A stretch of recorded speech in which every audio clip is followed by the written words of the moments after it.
ആ യോഗത്തിൽ പ്രസംഗിക്കുമ്പോഴാണ് RSSന്റെ നേതാവ് കുന്ദൻ ചന്ദ്രാവത്ത് ഒരാഹ്വാനം നടത്തി. നിങ്ങൾ ഓർമ്മിക്കുന്നുണ്ടോ ആ ആഹ്വാനം?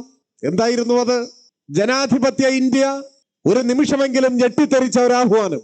ആയിരങ്ങളോടായി കുന്ദൻ ചന്ദ്രാവത്ത് നടത്തിയ ആഹ്വാനം, പിണറായി വിജയന്റെ ശിരസറുത്ത് കൊണ്ടുവരുന്നവർക്ക് 1 കോടി രൂപ ഇനാം തരാം. അതായിരുന്നു ആഹ്വാനം. പിണറായിയുടെ തല അറുത്ത് കൊണ്ടുവരുന്നവർക്ക് 1 കോടി ഇനാം. ഇന്ത്യയിൽ അങ്ങനെ ഒരു ആഹ്വാനം നിങ്ങൾ ആരെങ്കിലും കേട്ടിട്ടുണ്ടോ സമീപകാലത്ത്? രാഷ്ട്രീയമായ വിയോജിപ്പുകൾ ഉണ്ടാവാം, തർക്ക വിതർക്കങ്ങൾ ഉണ്ടാവാം. പക്ഷെ തീക്ഷ്ണമായ ആശയ രാഷ്ട്രീയ സമരം എന്നതിനപ്പുറം കായികമായ ആക്രമണത്തെയോ വ്യക്തികളെ കായികമായി ആക്രമിച്ചില്ലായ്മ ചെയ്യുന്നതിനോ പരസ്യമായി ആരെങ്കിലും ആഹ്വാനം ചെയ്യാറുണ്ടോ? അതുണ്ടായി. കേരളത്തിന്റെ മുഖ്യമന്ത്രിയെ കൊലപ്പെടുത്തണമെന്ന പരസ്യാഹ്വാനം, അതിന് 1 കോടി സമ്മാന പ്രഖ്യാപനം ദേശീയ മാധ്യമങ്ങളിൽ ഉൾപ്പെടെ അതൊരു വലിയ വാർത്തയായി വന്നു. എന്തുകൊണ്ടാണ് RSSന് പിണറായിയോട് ഇത്ര വിരോധം, ഇടതുപക്ഷത്തോട് ഇത്ര വിരോധം? എന്തേ ഇന്ത്യൻ പാർലമെന്റിലെ പ്രതിപക്ഷത്തെ നയിക്കുന്ന പാർട്ടിയോട് ഈ വിരോധമില്ല? കൂത്തുപറമ്പിലെ ചരിത്രത്തിൽ ഇടം പിടിച്ച മഹത്തായ സമരത്തിനും ഐതിഹാസികമായ രക്തസാക്ഷിത്വത്തിനും 3 പതിറ്റാണ്ട് പ്രായമാവുകയാണ്. കേരളത്തിന്റെ സമരചരിത്രത്തിൽ സമാനതകളില്ലാത്ത മനുഷ്യക്കുരുതിയുടെ ഒരു ഏടായിരുന്നു കൂത്തുപറമ്പിലെ രക്തസാക്ഷിത്വം എന്ന് നമ്മുടെ നാട് ശരിയായി തിരിച്ചറിയുന്നുണ്ട്. കൂത്തുപറമ്പിലെ അനശ്വര രക്തസാക്ഷിത്വത്തിലേക്ക് നയിച്ച ആ സമരം ഇന്ന് പലപ്പോഴും ചില മാധ്യമങ്ങൾ ചിത്രീകരിക്കാൻ ശ്രമിക്കുന്നത് സ്വാശ്രയ വിദ്യാഭ്യാസ സ്ഥാപനങ്ങൾക്കെതിരായ സമരമായിരുന്നു എന്ന നിലയിലാണ്. എന്നാൽ ഏതെങ്കിലും ഒരൊറ്റ വിശേഷണത്തിൽ മാത്രം ഒതുക്കാൻ കഴിയുന്നതായിരുന്നില്ല അന്നത്തെ സമരം. വിദ്യാഭ്യാസ രംഗത്തെ കച്ചവടവൽക്കരണത്തിനെതിരായി SFI കേരളത്തിലെ കലാലയങ്ങളിൽ ആരംഭിച്ച സമരം കേരളീയ സമൂഹമാകെ പിന്തുണച്ച മഹാപ്രക്ഷോഭമായി വളർന്ന ഒരു ഘട്ടത്തിലാണ് കൂത്തുപറമ്പിലെ പ്രതിഷേധം നടക്കുന്നത് എന്നത്. ആ സമരത്തിന്റെ കൂടി ഭാഗമായി കൂത്തുപറമ്പിലെ സമരത്തെ വിശേഷിപ്പിക്കുന്നതിൽ തെറ്റില്ല. എന്നാൽ കൂത്തുപറമ്പിൽ നടന്ന DYFIയുടെ പ്രതിഷേധ സമരത്തിന് സവിശേഷമായ ഒരു പശ്ചാത്തലം കൂടി അന്നുണ്ടായി. അന്ന് എല്ലാ മേഖലയിലും കച്ചവടവൽക്കരണം ശക്തിപ്പെടുത്തുന്നതോടൊപ്പം വൻതോതിലുള്ള അഴിമതിക്കും കോൺഗ്രസ് നേതൃത്വത്തിലുള്ള ഗവൺമെന്റ് തുടക്കം കുറിച്ചു. അതിന്റെ ഭാഗമായി പരിയാരം മെഡിക്കൽ കോളേജ്, ഇന്നത്തെ പരിയാരം മെഡിക്കൽ കോളേജ് അല്ല, ഇവിടുത്തെ TB സാനറ്റോറിയത്തിന്റെ കെട്ടിടവും സർക്കാരിന്റെ ഉടമസ്ഥതയിലുള്ള ഭൂമിയും ഹഡ്കോയിൽ നിന്നും സർക്കാർ ജാമ്യം നിന്ന് വായ്പയെടുത്ത പണവും, എന്ന് വെച്ചാൽ കെട്ടിടവും ഭൂമിയും പണവും സർക്കാരിൻ്റെതാണ്. അത് ഉപയോഗിച്ചുകൊണ്ടൊരു മെഡിക്കൽ കോളേജ് ആരംഭിക്കാൻ തീരുമാനിക്കും. പക്ഷെ ആ മെഡിക്കൽ കോളേജ് സർക്കാരിൻ്റെതല്ല. മെഡിക്കൽ കോളേജ് ഒരു ട്രസ്റ്റിൻ്റെതാണ്. ആ ട്രസ്റ്റ് ഒരു സ്വകാര്യ ട്രസ്റ്റാണ്. ആ ട്രസ്റ്റിൽ K കരുണാകരനും MV രാഘവനും CT അഹമ്മദ് അലിയും എല്ലാമാണ് അംഗങ്ങൾ.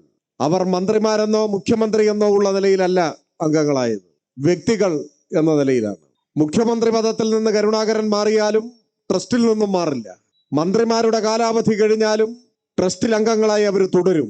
ചുരുക്കത്തിൽ പൊതുമുതൽ ഉപയോഗിച്ചുകൊണ്ട് ആരംഭിക്കുന്ന ഒരു മെഡിക്കൽ കോളേജ് ചില സ്വകാര്യ വ്യക്തികളുടെ സ്വകാര്യ സ്വത്തായി മാറുന്നു എന്നതായിരുന്നു പ്രശ്നം. നഗ്നമായ കൊള്ളയാണ് അന്ന് ആസൂത്രിതമായി നടപ്പാക്കാൻ ശ്രമിച്ചത്.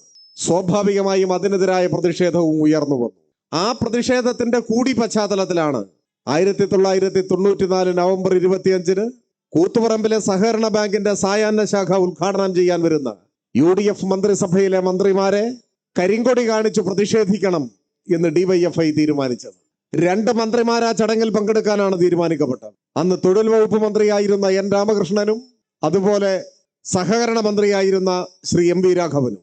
അന്ന് സംസ്ഥാന വ്യാപകമായി നടക്കുന്ന സമരത്തിന്റെയും പ്രത്യേകിച്ച് കണ്ണൂരിൽ നടക്കുന്ന പ്രതിഷേധങ്ങളുടെയും പശ്ചാത്തലത്തിൽ അത്ര പ്രാധാന്യമുള്ള പരിപാടി അല്ലാത്തതിനാൽ ഒരു സഹകരണ ബാങ്കിന്റെ കേവലം സായാഹ്ന ശാഖയുടെ ഉദ്ഘാടനമാണ് എന്നതുകൊണ്ട് തന്നെ 2 സംസ്ഥാന മന്ത്രിമാർ നേരിട്ട് പങ്കെടുക്കേണ്ട കാര്യം അതിലുണ്ടോ എന്ന ചോദ്യം നമ്മുടെ സമൂഹത്തിൽ ഉയർന്നു വന്നു. DYFIയുടെ പ്രതിഷേധത്തിന്റെ പശ്ചാത്തലത്തിൽ ആ പരിപാടി തൽക്കാലം ഉപേക്ഷിക്കുന്നതാണ് ഉചിതം എന്ന വീണ്ടും വിചാരം കോൺഗ്രസിന്റെ തന്നെ നേതൃതലത്തിൽ പ്രവർത്തിക്കുന്ന പലർക്കും ഉണ്ടായി. അതിന്റെ ഭാഗമായി തൊഴിൽ വകുപ്പ് മന്ത്രി കോൺഗ്രസ് നേതാവ് ശ്രീ രാമകൃഷ്ണൻ കൂത്തുപറമ്പിലേക്ക് വരാതെ ആ പരിപാടി ഉപേക്ഷിച്ചു. അദ്ദേഹം പരിപാടിയിൽ നിന്ന് വിട്ടുനിന്നു. എന്നാൽ ഇന്നത്തെ KPCC പ്രസിഡന്റായ K സുധാകരൻ കണ്ണൂർ ഗസ്റ്റ് ഹൗസിൽ MV രാഘവനെ കണ്ട് ഗൂഢാലോചന നടത്തി സുധാകരന്റെ പ്രേരണയോടുകൂടിയാണ് എം വി രാഘവൻ ഈ സ്ഥലത്തേക്ക് വരുന്നത്. പോലീസിലെ പല ഉന്നതരുമായി നടത്തിയ ഗൂഢാലോചനയും ഇതിന്റെ ഭാഗമായി നടന്നു. യാതൊരുവിധ ക്രമസമാധാന പ്രശ്നങ്ങളും ഇല്ലാതിരിക്കെ കറുത്ത കൊടി മാത്രം ഉയർത്തി, കറുത്ത തുണി കഷ്ണം മാത്രം ഉയർത്തി പ്രതിഷേധിച്ച ഡിവൈഎഫ്ഐ പ്രവർത്തകർക്ക് നേരെ കേരള പോലീസ് മാനുവലിലെ എല്ലാ ചട്ടങ്ങളും ലംഘിച്ച് ഏകപക്ഷീയമായി പോലീസ് വെടിവെക്കുകയാണ് ഉണ്ടായത്. മന്ത്രി പ്രസംഗിച്ച് പോയതിനു ശേഷവും വെടിവെപ്പ് തുടർന്നു. മന്ത്രിയുടെ ജീവൻ രക്ഷിക്കാനാണ് നിറയൊഴിച്ചതെന്ന വാദത്തെ പിന്നീട് വന്ന അന്വേഷണ കമ്മീഷനുകളെല്ലാം തള്ളിക്കളഞ്ഞത് പ്രധാനമായും ഇക്കാര്യം ചൂണ്ടിക്കാട്ടുകയാണ്. ഏതെങ്കിലും തരത്തിൽ ഡിവൈഎഫ്ഐ പ്രവർത്തകർ അക്രമം നടത്തുകയുണ്ടായില്ല എന്നത് പകൽ പോലെ വ്യക്തമാകുന്നതോടൊപ്പം മന്ത്രി പ്രസംഗിച്ചു മടങ്ങിയതിനു ശേഷവും വെടിവെപ്പ് തുടർന്നു. കൂത്തുപറമ്പ് ടൗൺ ഹാളിൽ നിന്നും എത്രയോ അകലെയാണ് രക്തസാക്ഷിത്വം ഭരിച്ച പല സഖാക്കളും വെടിയേറ്റു വീണത്.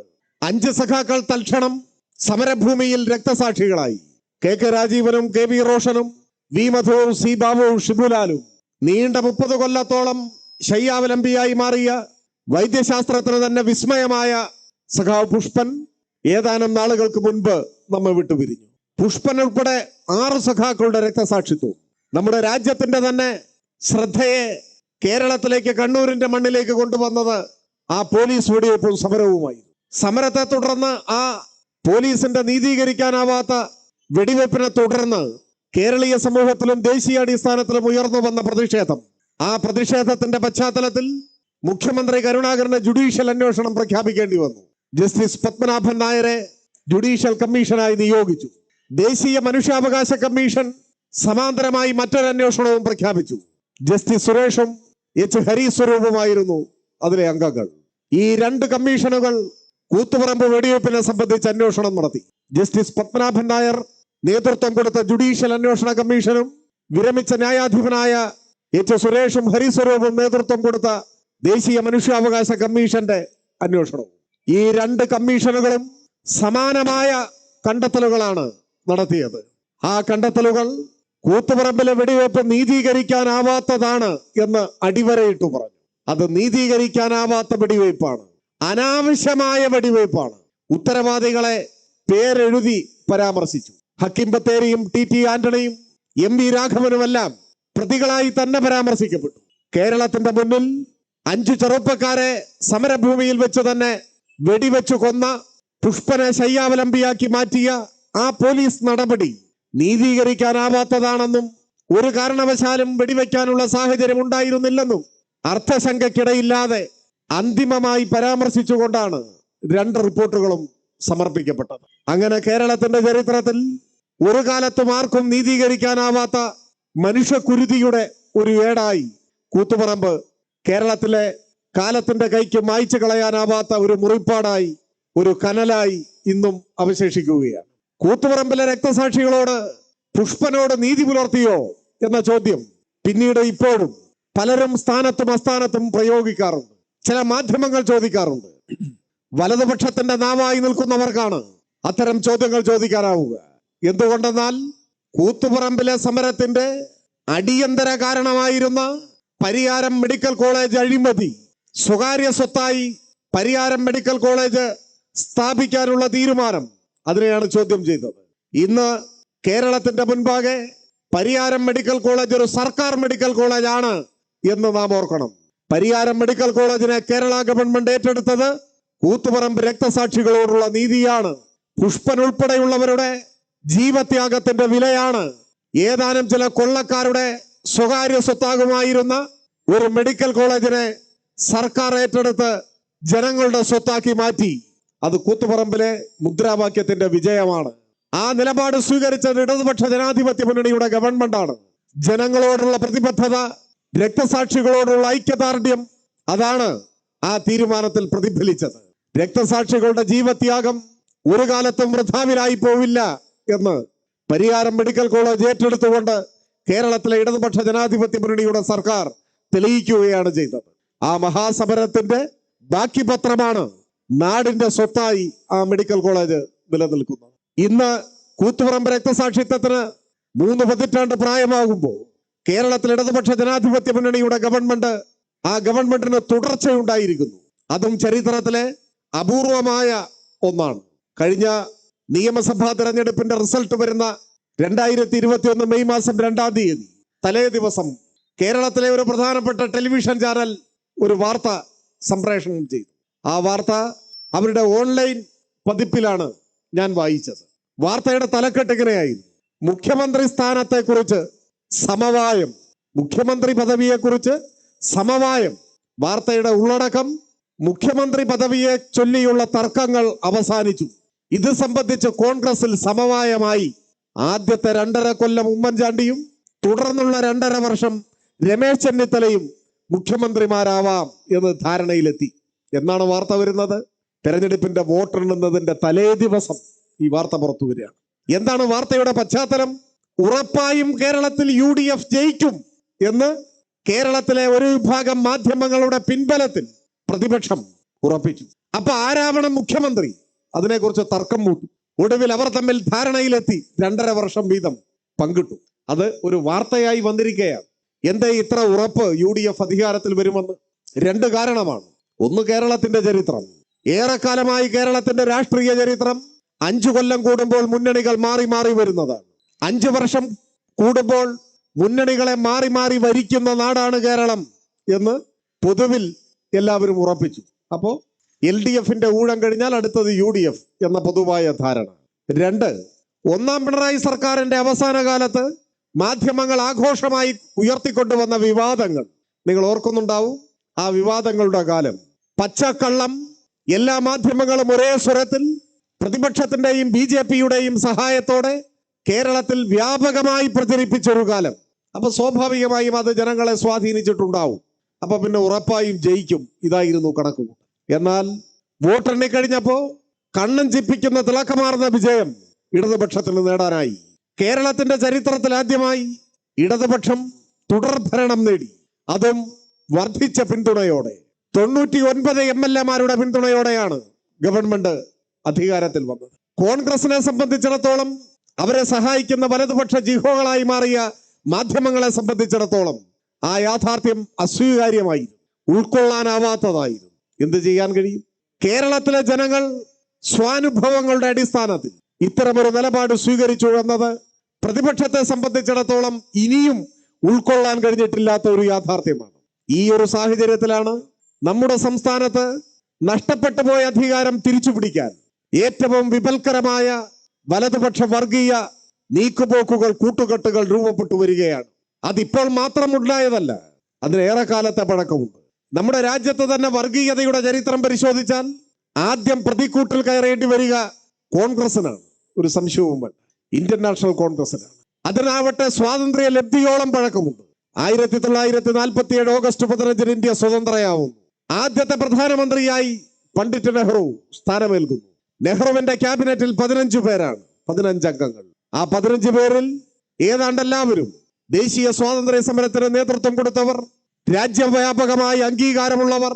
സർദാർ വല്ലഭായ് പട്ടേൽ ഉണ്ട്, മൗലാന അബുൽ കലാം ആസാദ് ഉണ്ട്, ഡോക്ടർ BR അംബേദ്കർ ഉണ്ട്, രാജ്കുമാരി അമൃത് കൗർ ഉണ്ട്, മലയാളിയായ ജോൺ മത്തായി ഉണ്ട്, അങ്ങനെ പലരും. പക്ഷേ അതിൽ കൂട്ടത്തിൽ ഒരാൾ വേറിട്ടു നിന്നു. ഈ പട്ടികയിൽ പെടുത്താനാവാത്ത ഒരാൾ അതാരായിരുന്നു? ഹിന്ദു മഹാസഭയുടെ നേതാവ്, 24 കാരറ്റ് RSSകാരൻ. RSSന്റെ നിർദ്ദേശപ്രകാരം പിന്നീട് ഭാരതീയ ജനസംഘം രൂപീകരിച്ചപ്പോൾ അതിന്റെ സ്ഥാപകൻ ഡോക്ടർ ശ്യാമപ്രസാദ മുഖർജി. എങ്ങനെ നെഹ്റുവിന്റെ മന്ത്രിസഭയിൽ ഒരു RSSകാരൻ അംഗമായി? ചരിത്രത്തിൽ കോൺഗ്രസ് ഇപ്പോഴും മറുപടി പറയേണ്ട ഒരു ചോദ്യമാണ്. നെഹ്റുവിന്റെ പല നിലപാടുകളെയും ആദരവോടെ കാണാൻ ഒരു മടിയുമില്ല നമുക്കാർക്കും. പ്രത്യേകിച്ച് പല ഘട്ടങ്ങളിലും മതനിരപേക്ഷ നിലപാട് ഉയർത്തിപ്പിടിച്ച ഒരാളായിരുന്നു നെഹ്റു. എന്നാൽ ആ പണ്ഡിറ്റ് നെഹ്റുവാണ് തന്റെ ക്യാബിനറ്റിൽ ഒരു RSSകാരനെ. ഇന്ത്യയിൽ വർഗീയതയുമായി കോൺഗ്രസ് സഖ്യം ചെയ്യുന്നതിന്റെ ആദ്യ ചുവട് നെഹ്റുവിന്റെ നേതൃത്വത്തിലാണ് ഉണ്ടായത്. സത്യം സത്യമല്ലാതാവില്ല. ആ ചോദ്യം വർഗീയതയുടെ രാഷ്ട്രീയത്തെ പരിശോധിക്കുന്ന ഏതൊരാളും ഇന്നും കാണാതെ പോകാനാവാത്ത ഒരു ചോദ്യമാണത്. അവിടെ നിന്നൊരു തുടക്കം ആരംഭിക്കുകയാണ്. കൃത്യം ഒരു ദശാബ്ദം കഴിയുമ്പോഴാണ് കേരളത്തിൽ ആദ്യത്തെ തെരഞ്ഞെടുപ്പ് നടക്കുന്നു. EMS മുഖ്യമന്ത്രിയായി കമ്മ്യൂണിസ്റ്റുകാർ അധികാരത്തിൽ വരുന്നു. ആ ഗവൺമെന്റിനെതിരായി വിമോചന സമരം. ഞാനതൊന്നും വിശദീകരിക്കുന്നില്ല. കോൺഗ്രസിന്റെ നേതൃത്വത്തിൽ ജാതിമത ശക്തികളെ ആകെ രംഗത്തണിനിരത്തിയ വിമോചന സമരത്തെ കുറിച്ച് നമ്മൾ എമ്പാടും വായിച്ചിട്ടുണ്ട്, കേട്ടിട്ടുണ്ട്. എന്നാൽ ആ വിമോചന സമരത്തിലെ ഏറ്റവും പ്രധാനപ്പെട്ട പിന്തുണ ജനസംഘത്തിന്റെ പിന്തുണയായിരുന്നു. ജനസംഘം EMS ഗവൺമെന്റിനെതിരായ വിമോചന സമരത്തിന്റെ സജീവ പങ്കാളിയായിരുന്നു. കോൺഗ്രസും ജനസംഘവും തമ്മിൽ കേരളത്തിൽ സജീവമായി കൈകോർക്കുന്നത് വിമോചന സമരത്തിന്റെ ഘട്ടത്തിലാണ്. ആ വിമോചന സമരത്തിന്റെ പശ്ചാത്തലത്തിൽ 1959 EMS ഗവൺമെന്റിനെ പിരിച്ചുവിട്ടു. ഇന്ദിരാഗാന്ധിയുടെ പിടിവാശിയുടെ മുന്നിൽ ഒരു നിമിഷം നെഹ്റു പുത്രീവത്സലനായ ഒരു പിതാവ് മാത്രമായി മാറി. ഭരണഘടനയെ ദുരുപയോഗം ചെയ്ത് തിരഞ്ഞെടുക്കപ്പെട്ട ഭൂരിപക്ഷമുള്ള ഒരു ഗവൺമെന്റിനെ പിരിച്ചുവിട്ടു. ജനാധിപത്യ കശാപ്പിന്റെ ഒരു ഘട്ടം. അത് കഴിഞ്ഞ് കേരള നിയമസഭയിലേക്ക് അടുത്ത തെരഞ്ഞെടുപ്പ് 1960 രണ്ടാം കേരള നിയമസഭാ തെരഞ്ഞെടുപ്പ്. മുഖ്യമന്ത്രിയായിരുന്ന EMS ആ തെരഞ്ഞെടുപ്പിൽ മത്സരിച്ചത് പട്ടാമ്പിയിലാണ്, പാലക്കാട് ജില്ലയിൽ പട്ടാമ്പിയിൽ. EMSനെ തോൽപ്പിക്കുക എന്നതായിരുന്നു കോൺഗ്രസിന്റെ ഏറ്റവും വലിയ ലക്ഷ്യം. പട്ടാമ്പിയിലെ പൊതുസ്വീകാര്യനായ ശ്രീ A. രാഘവൻ നായരെ EMSനെതിരെ കോൺഗ്രസ് സ്ഥാനാർത്ഥിയായി പ്രഖ്യാപിച്ചു. ആ തെരഞ്ഞെടുപ്പിലാണ് കേരളത്തിന്റെ മണ്ണിൽ ആദ്യമായി ജനസംഘം, BJPയുടെ പ്രാഗ്രൂപമായ ജനസംഘം തെരഞ്ഞെടുപ്പിൽ കേരളത്തിൽ ആദ്യമായി മത്സരിക്കുന്നത് 60. അവരുടെയും പ്രധാനപ്പെട്ട ലക്ഷ്യം EMSനെ തോൽപ്പിക്കുക എന്നതായി. 4 മണ്ഡലങ്ങളിലാണ് അന്ന് ജനസംഘം മത്സരിച്ചത്: പട്ടാമ്പിയും കോഴിക്കോടും അണ്ടത്തോടും ഗുരുവായൂരും. 4 സ്ഥാനാർത്ഥികളെ പ്രഖ്യാപിക്കാൻ RSSന്റെ നിർദ്ദേശപ്രകാരം ദീനദയാൽ ഉപാധ്യായ കേരളത്തിലേക്ക് വന്നു. അദ്ദേഹം സ്ഥാനാർത്ഥികളെ പ്രഖ്യാപിച്ചു. വാശിയോടെ പ്രവർത്തനം ആരംഭിച്ചു. ഒരു ഘട്ടം കഴിഞ്ഞപ്പോ R. ശങ്കറിന്റെ നേതൃത്വത്തിൽ കേരളത്തിലെ കോൺഗ്രസ് നേതാക്കന്മാർ ദീനദയാൽ ഉപാധ്യായയെ സമീപിച്ചു. അവർ പറഞ്ഞു, ഞങ്ങളുടെയും നിങ്ങളുടെയും ലക്ഷ്യം EMSനെ തോൽപ്പിക്കുക എന്നതാണ്. ഒരേ ലക്ഷ്യത്തിന് വേണ്ടി പരിശ്രമിക്കുമ്പോൾ നമ്മൾ രണ്ടായി മത്സരിക്കേണ്ട കാര്യമുണ്ടോ? നമുക്ക് ഒരുമിച്ച് ഒരു സ്ഥാനാർത്ഥിയെ നിർത്തിയാൽ പോരെ? ഇതായിരുന്നു ചോദ്യം. ആ നിർദ്ദേശം ദീനദയാൽ ഉപാധ്യായ സ്വീകരിച്ചു. RSS സ്വീകരിച്ചു. പ്രഖ്യാപിച്ച പ്രചരണം ആരംഭിച്ച സ്ഥാനാർത്ഥിയെ പിൻവലിച്ചു. RSSന്റെ പിന്തുണയോടെ RSSന്റെ നിർദ്ദേശപ്രകാരം ജനസംഘത്തിന്റെ സ്ഥാനാർത്ഥിയായി പ്രഖ്യാപിക്കപ്പെട്ട P. മാധവ മേനോൻ സ്ഥാനാർത്ഥിത്വം പിൻവലിച്ചു.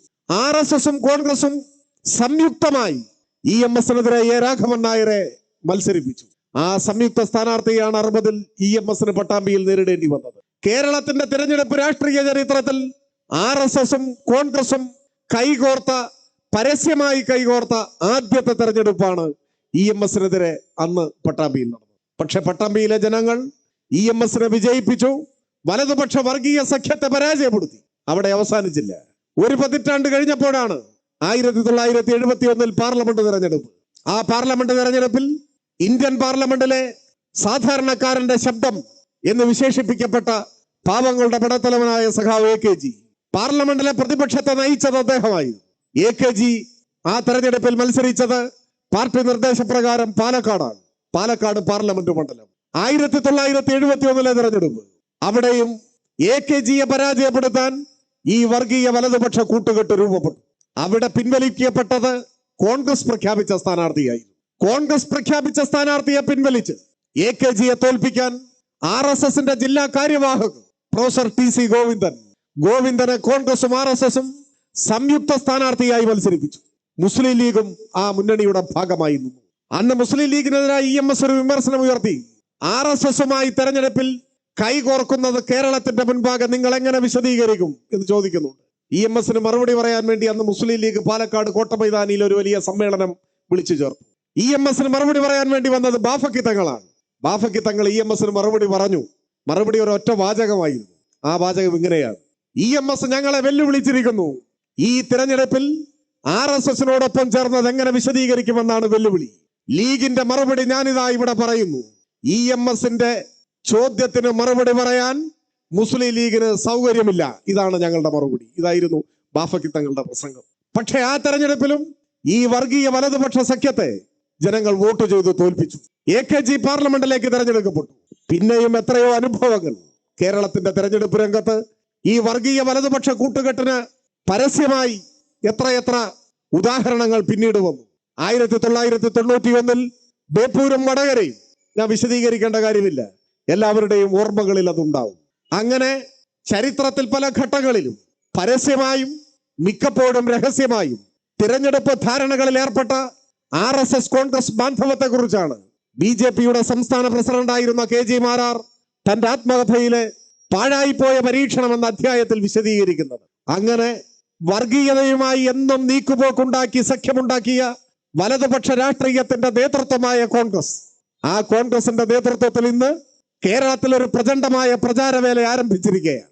ചില മാധ്യമങ്ങളെ കൂട്ടുപിടിച്ച് എന്താണ് പ്രചാരവേല? കേരളത്തിന്റെ മുഖ്യമന്ത്രി സംഘപരിവാറുമായി നീക്കുപോക്കുണ്ടാക്കുന്നു. അതാണ് പ്രചാരവേല. മുഖ്യമന്ത്രി സംഘപരിവാറുമായി നീക്കുപോക്കുണ്ടാക്കുന്നു. നിങ്ങൾ ആലോചിച്ച് നോക്കൂ, ഏത് കാലത്താണ്, ആരുടെ മുന്നിലാണ് ഇങ്ങനെ പറയാൻ കേരളത്തിന്റെ പ്രതിപക്ഷ നേതാവിന് ധൈര്യം കിട്ടിയത്? ഏതാനും വർഷങ്ങൾക്ക് മുൻപാണ് മധ്യപ്രദേശിലെ ഉജ്ജയിനിയിൽ RSSന്റെ ഒരു വലിയ സമ്മേളനം ചേർന്നു. ആയിരക്കണക്കിന് ആളുകൾ പങ്കെടുത്ത ആ സമ്മേളനത്തിൽ RSSന്റെ അറിയപ്പെടുന്ന നേതാക്കന്മാരാകെ പങ്കെടുത്തു. അധ്യക്ഷത വഹിച്ചത് ഒരു പാർലമെന്റ് അംഗമായ RSSകാരനാണ്. ആ യോഗത്തിൽ പ്രസംഗിക്കുമ്പോഴാണ് RSSന്റെ നേതാവ് കുന്ദൻ ചന്ദ്രാവത്ത് ഒരാഹ്വാനം നടത്തി. നിങ്ങൾ ഓർമ്മിക്കുന്നുണ്ടോ ആ ആഹ്വാനം? എന്തായിരുന്നു അത്? ജനാധിപത്യ ഇന്ത്യ ഒരു നിമിഷമെങ്കിലും ഞെട്ടിത്തെറിച്ച ഒരു ആഹ്വാനം.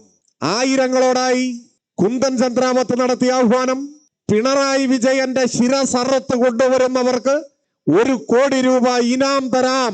അതായിരുന്നു ആഹ്വാനം. പിണറായിയുടെ തല അറുത്ത് കൊണ്ടുവരുന്നവർക്ക് 1 കോടി ഇനാം. ഇന്ത്യയിൽ അങ്ങനെ ഒരു ആഹ്വാനം നിങ്ങൾ ആരെങ്കിലും കേട്ടിട്ടുണ്ടോ? സമീപകാലത്ത് രാഷ്ട്രീയമായ വിയോജിപ്പുകൾ ഉണ്ടാവാം, തർക്ക വിതർക്കങ്ങൾ ഉണ്ടാവാം. പക്ഷെ തീക്ഷ്ണമായ ആശയ രാഷ്ട്രീയ സമരം എന്നതിനപ്പുറം കായികമായ ആക്രമണത്തെയോ വ്യക്തികളെ കായികമായി ആക്രമിച്ചില്ലായ്മ ചെയ്യുന്നതിനോ പരസ്യമായി ആരെങ്കിലും ആഹ്വാനം ചെയ്യാറുണ്ടോ? അതുണ്ടായി. കേരളത്തിന്റെ മുഖ്യമന്ത്രിയെ കൊലപ്പെടുത്തണമെന്ന പരസ്യാഹ്വാനം, അതിന് 1 കോടി സമ്മാന പ്രഖ്യാപനം ദേശീയ മാധ്യമങ്ങളിൽ ഉൾപ്പെടെ അതൊരു വലിയ വാർത്തയായി വന്നു. എന്തുകൊണ്ടാണ് RSSന് പിണറായിയോട് ഇത്ര വിരോധം, ഇടതുപക്ഷത്തോട് ഇത്ര വിരോധം? എന്തേ ഇന്ത്യൻ പാർലമെന്റിലെ പ്രതിപക്ഷത്തെ നയിക്കുന്ന പാർട്ടിയോട് ഈ വിരോധമില്ല? CPIMനെ സംബന്ധിച്ചിടത്തോളം ഇന്നത്തെ ഇന്ത്യയിൽ പാർലമെന്റിൽ പ്രതിപക്ഷത്തെ നയിക്കുന്ന പ്രധാന കക്ഷിയല്ല എന്നെല്ലാവർക്കും അറിയാം. ഇന്ത്യയിൽ കേരളത്തിൽ മാത്രമാണ് CPIM നേതൃത്വം കൊടുക്കുന്ന ഒരു ഗവൺമെന്റ് അധികാരത്തിലുള്ളത്. ആ അർത്ഥത്തിൽ RSSന്റെയും BJPയുടെയും ദേശീയ രാഷ്ട്രീയത്തിലെ മുഖ്യ എതിരാളിയായി CPIMനെ കാണേണ്ട കാര്യമില്ല. എന്നിട്ടും ഉജ്ജയിനിയിലെ RSS സമ്മേളനത്തിലെ പരസ്യാഹ്വാനം കേരളം എന്ന ഒരു സംസ്ഥാനം മാത്രം ഭരിക്കുന്ന പാർട്ടിയുടെ നേതാവിന്റെ തലയറുത്തു കൊണ്ടുവരണമെന്നാണ്.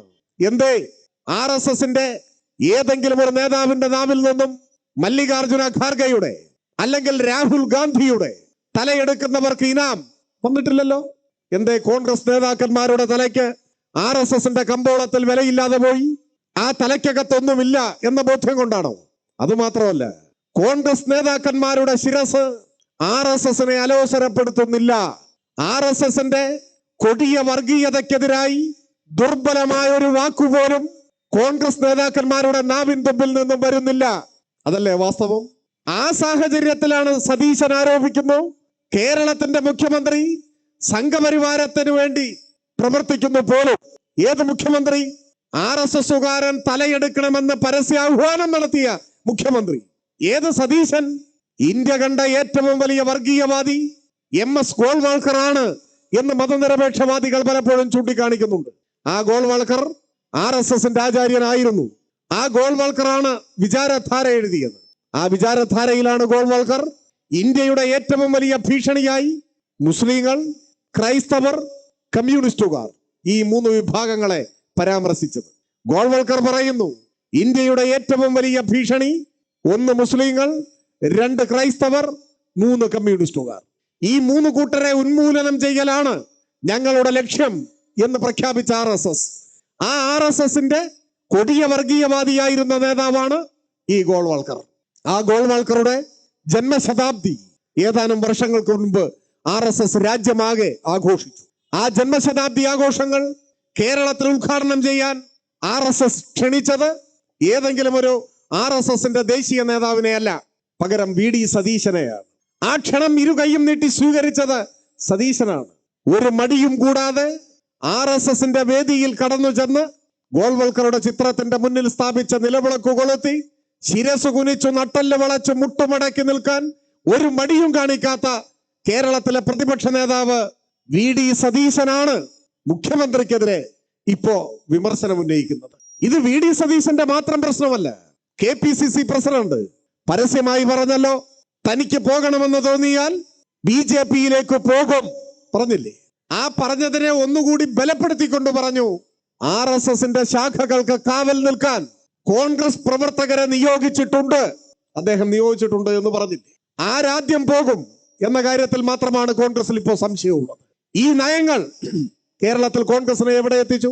കോൺഗ്രസിന്റെ ഇപ്പോഴത്തെ സ്ഥിതി എന്താണ്?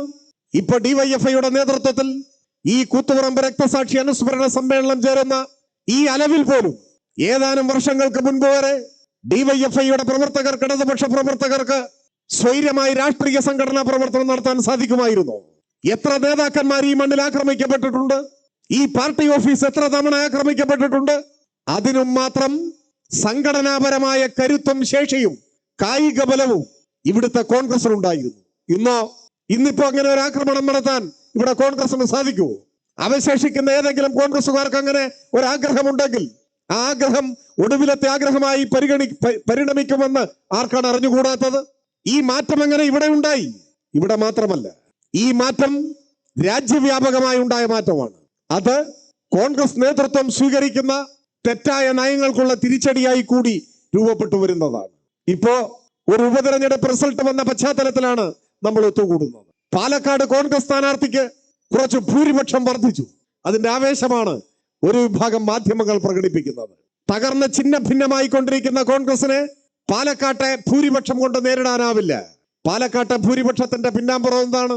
2021 തെരഞ്ഞെടുപ്പിൽ ഇടതുപക്ഷം പരാജയപ്പെട്ട ഒരു സീറ്റ്.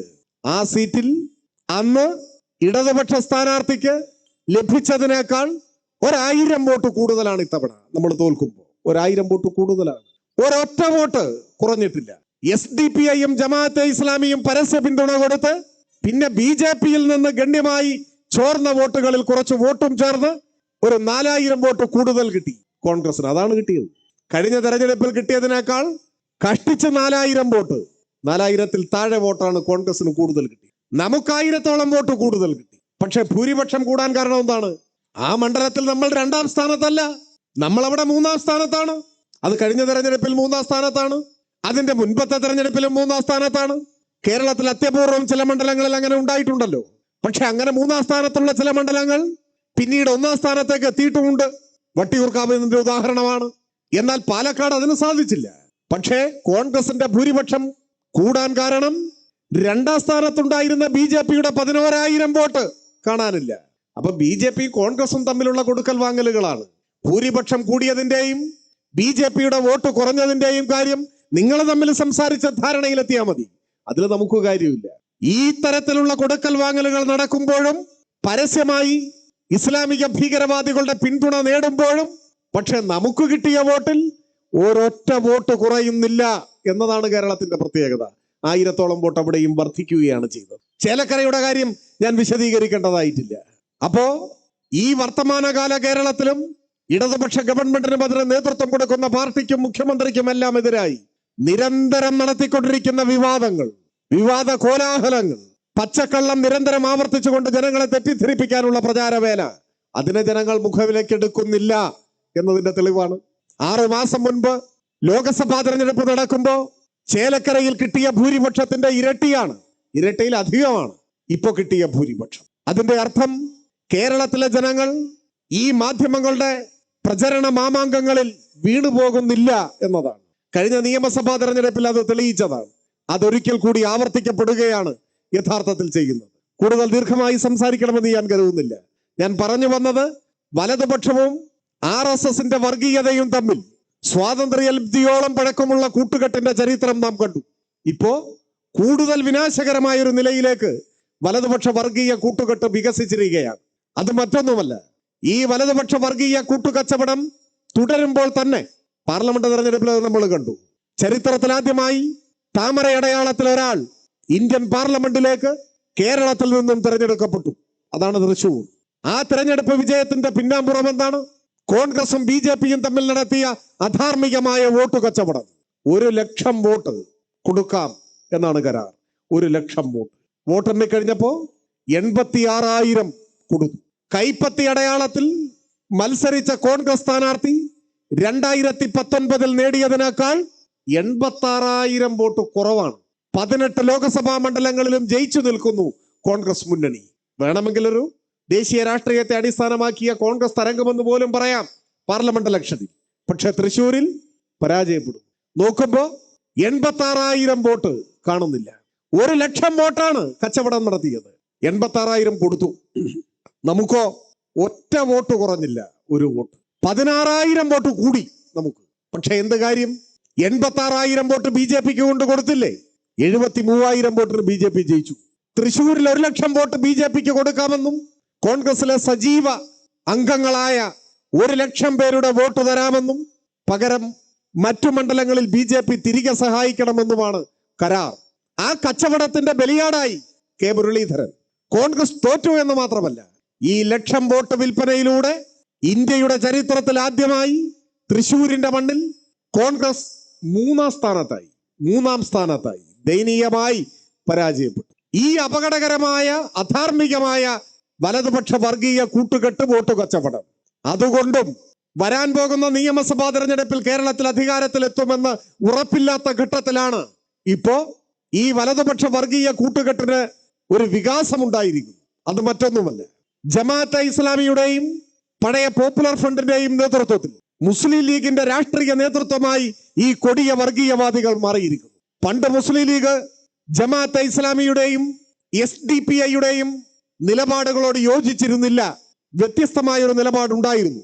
എന്നാൽ മുസ്ലിം ലീഗിന്റെ രാഷ്ട്രീയ നേതൃത്വമായി ഇപ്പോ ജമാഅത്തെ ഇസ്ലാമി SDPI കൂട്ടുകെട്ടു മാറി. അവർ നമ്മുടെ നാടിന്റെ മതനിരപേക്ഷ അന്തസത്തക്കെതിരായ UDFന്റെ രാഷ്ട്രീയ ലക്ഷ്യങ്ങളെ യാഥാർത്ഥ്യവൽക്കരിക്കുന്നതിന് വേണ്ടിയുള്ള ഒരു അജണ്ട ഏറ്റെടുത്തിരിക്കുകയാണ്. മുസ്ലിം ലീഗ് ഈ രാഷ്ട്രീയ നേതൃത്വത്തെ സ്വീകരിച്ചു. മുസ്ലിം ലീഗിന് സ്വന്തമായി തീരുമാനങ്ങൾ എടുക്കാനുള്ള ശേഷി ഇപ്പോ ഇല്ല. ഇപ്പോ ലീഗിന് വേണ്ടി തീരുമാനങ്ങൾ എടുക്കുന്നത് SDPIയും ജമാഅത്തെ ഇസ്ലാമിയുമാണ്. ഒരു ഭാഗത്ത് RSSുമായി കച്ചവടത്തിൽ ഏർപ്പെടുന്നു, മറുഭാഗത്ത് മുസ്ലിം വർഗീയതയെയും വിനാശകരമായ വിധം ഉപയോഗപ്പെടുത്തുന്നു. എല്ലാത്തരം വർഗീയവാദികളും വലതുപക്ഷവും സന്ധി ചെയ്യുന്ന ഒരു സാഹചര്യത്തിലാണ് കേരളം ഇന്നെത്തി നിൽക്കുന്നത്. ഇവിടെ കേരളത്തിന്റെ ഭാവിയെ കരുതി ഈ വലതുപക്ഷ വർഗീയ കൂട്ടുകെട്ടിനെ ചെറുത്തു തോൽപ്പിക്കാൻ ജനാധിപത്യ കേരളത്തിനാവണം. സാധാരണക്കാരുടെയും പാവപ്പെട്ടവരുടെയും പട്ടികജാതി പട്ടികവർഗ വിഭാഗത്തിൽപ്പെടുന്നവരുടെയും മതന്യൂനപക്ഷങ്ങളിൽപ്പെടുന്നവരുടെയും എല്ലാം ഏക പ്രതീക്ഷയാണ് കേരളത്തിലെ ഇടതുപക്ഷ ജനാധിപത്യ മുന്നണിയുടെ ഗവൺമെന്റ്. അതിന് നേതൃത്വം കൊടുക്കുന്ന ജനാധിപത്യ പ്രസ്ഥാനം. കേരളത്തിൽ യുവജന പ്രസ്ഥാനം മഹത്തായ ഉത്തരവാദിത്വങ്ങൾ ഏറ്റെടുത്തുകൊണ്ടാണ് മുൻപോട്ട് പോകുന്നത്. ഞാൻ ആ കാര്യങ്ങളെല്ലാം ഇവിടെ വിശദീകരിക്കുന്നില്ല. MLA ഉൾപ്പെടെയുള്ളവർ വേദിയിലുണ്ട്. കൂത്തുപറമ്പ് രക്തസാക്ഷികൾ പകർന്നു നൽകുന്ന ഊർജം വർത്തമാനകാല രാഷ്ട്രീയ യാഥാർത്ഥ്യങ്ങളെ നേരിടാനും ശരിയായ ദിശയിൽ കേരളത്തെ മുൻപോട്ട് നയിക്കാനും സഹായകരമാവും എന്ന കാര്യത്തിൽ സംശയവുമില്ല. കാലമേറെ കഴിഞ്ഞാലും ശരിയായ പാത കാണിക്കുന്ന പ്രകാശ ഗോപുരങ്ങളായി കൂത്തുപറമ്പിലെ അനശ്വരരായ രക്തസാക്ഷികൾ നമുക്ക് വഴികാട്ടുക തന്നെ ചെയ്യും. ആ അനശ്വര രക്തസാക്ഷികളുടെ മരണമില്ലാത്ത ഓർമ്മകൾക്ക് മുൻപിൽ ആദരവോടെ രക്തപുഷ്പങ്ങൾ അർപ്പിച്ചുകൊണ്ട് ഞാൻ എൻ്റെ എളിയ വാക്കുകൾ അവസാനിപ്പിക്കുന്നു. അഭിവാദനങ്ങൾ.